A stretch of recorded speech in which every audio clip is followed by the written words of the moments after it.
Positief vooruitzicht woningmarkt Venray. Zondagprogramma terug op Oktoberfest.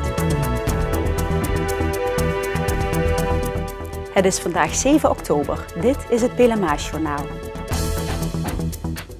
Het college van B&W van Venray brengt op donderdag 17 oktober een werkbezoek aan de Europese Unie in Brussel. 's Ochtends geeft de Venrayse delegatie een toelichting op lokale onderwerpen die Europa raken. Na een uitleg over de Europese Commissie brengt het college 's middags een bezoek aan het Europees Parlement. Er volgt een rondleiding door het parlementsgebouw en er is een gesprek met onder andere de Europarlementariërs Ria Oomen van het CDA en Twan Manners van de VVD. Afgelopen weekend was de 4e editie van het woonevent. In de foyer van de Schouwburg kwamen ondernemers en bezoekers samen om elkaar te ontmoeten en te spreken over alles op het gebied van wonen. In totaal stonden er 35 ondernemers op het evenement. Er was van alles te vinden op het gebied van wonen. Van informatie over kopen en verkopen van een huis tot aan verzekeringen en inrichten. Tussen de 1000 en 1500 mensen bezochten het woonevent. En zij kwamen allemaal met een eigen reden. In de zin van, ik ben heel geïnteresseerd in het appartement wat er staat. En dat wil ik eigenlijk wel kopen. Ik wil een optie daarop. Tot mensen die de spouwmuur willen laten isoleren. Mensen die geïnteresseerd zijn in een keuken. Mensen die bij de gemeente Venray bij de stand stonden en erg geïnteresseerd waren in een bouwkavel. Van alles wat. De woningmarkt zit al lange tijd in de slop. Echter uit recente berichten en cijfers blijkt dat het vertrouwen in de woningmarkt weer aantrekt. Ook makelaar Huub Jansen ziet de toekomst positief in. We gaan de goede kant op, zeker. We zien meer bezichtigingen, we zien vaker onderhandelingen. En er worden meer woningen verkocht, er wordt meer bezichtigd. De Open Huizendag, die ook op zaterdag was, is goed bezocht.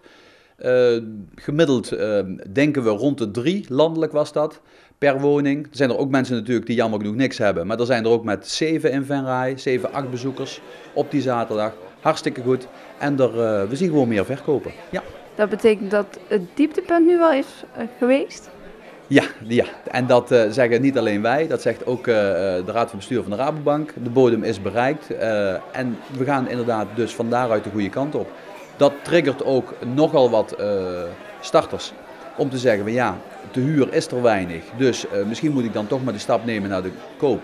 Rente is hartstikke laag, dus het is goedkoop op dit moment.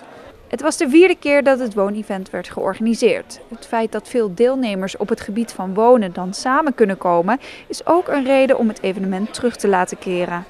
Wij denken samen optrekken, samen uitstralen dat het in Venray goed wonen en dan ook goed werken en goed leven is. Dat maakt dat het woonevent daar een ontzettend goede mogelijkheid is om dat te laten zien. Vandaar ook dat ook Wonen Limburg op het woonevent stond. Maar ook de gemeente Venray er stond. Gewoon een breed spectrum laten zien van in Venray is het goed. Oktober is traditiegetrouw woonmaand. In deze hele maand zullen er nog veel activiteiten georganiseerd worden op het gebied van wonen. Freek Tonen was zondagmiddag de grote man in het Jupiler League duel Achilles 29 tegen Jong PSV. De spits uit Leunen scoorde in de slotfase de 2-2 gelijkmaker uit een strafschop en in de blessuretijd de winnende treffer. In de eerste helft keek Achilles 29 tegen een 0-2 achterstand aan, maar in de tweede helft kwam de ploeg sterk terug. In de slotfase eiste Tonen met 2 doelpunten de helderrol voor zich op. De aanvaller scoorde dit seizoen al 6 keer in de Jupiler League. In het laatste weekend van oktober wordt alweer voor het 3e jaar op rij het Oktoberfest georganiseerd. Vorig jaar was er geen programma op zondag, maar dit jaar komt het programma op deze dag weer terug. We hebben toch wel zoveel reacties ontvangen van mensen die dat 2 jaar geleden op zondag zo leuk vonden. Dus ja, we maken een beetje familiedag van. Een lekker leuk bandje en een aantal slagerzangers komen op zondag, waaronder Willy Giermis en Geert zingt zondag. En zondag komt Tirol Sound, dat is een lekker Tiroler bandje wat voor goede muziek zorgt. Op vrijdag en zaterdag is er weer een vol programma met Duitse slagermuziek van onder andere Waanzin en de Rosenthaler. In het weekend van 25, 26 en 27 oktober worden ook veel andere evenementen georganiseerd. De organisatie hoopt dat dit weinig invloed heeft op het Oktoberfest.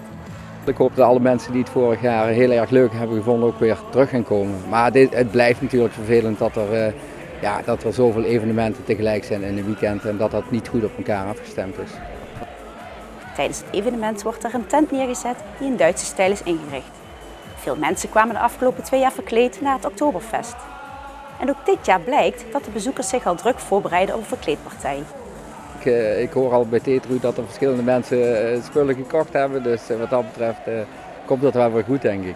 We worden trouwens ook vernoemd in de Veronica-gids als een van de serieuze Oktoberfeesten in Nederland. Er stond een stuk in over Oktoberfeest München en dan werden we in Nederland als een van de meest serieuze Oktoberfeesten genoemd, dus dat was wel prettig om te horen. Het Oktoberfest begint vrijdag en zaterdag om 7 uur 's avonds en vindt plaats op het voormalig Sint-Anna-terrein. Tot zover dit Pelemaasjournaal. Tips kunt u mailen naar de redactie. Deze uitzending wordt herhaald tot en met dinsdag 12 uur 's middags. Dinsdagavond is er weer een nieuw journaal. Weer of geen weer, bij ons is het altijd vakantieweer. Aankomende nacht verloopt droog. Er ontstaat dichte mist en laaghangende bewolking. Na het oplossen van die mist zijn er zonnige perioden, afgewisseld met wolkenvelden en stapelwolken. Het blijft droog en het wordt zo'n 19 graden. Ik wens u een hele fijne avond en graag tot morgen.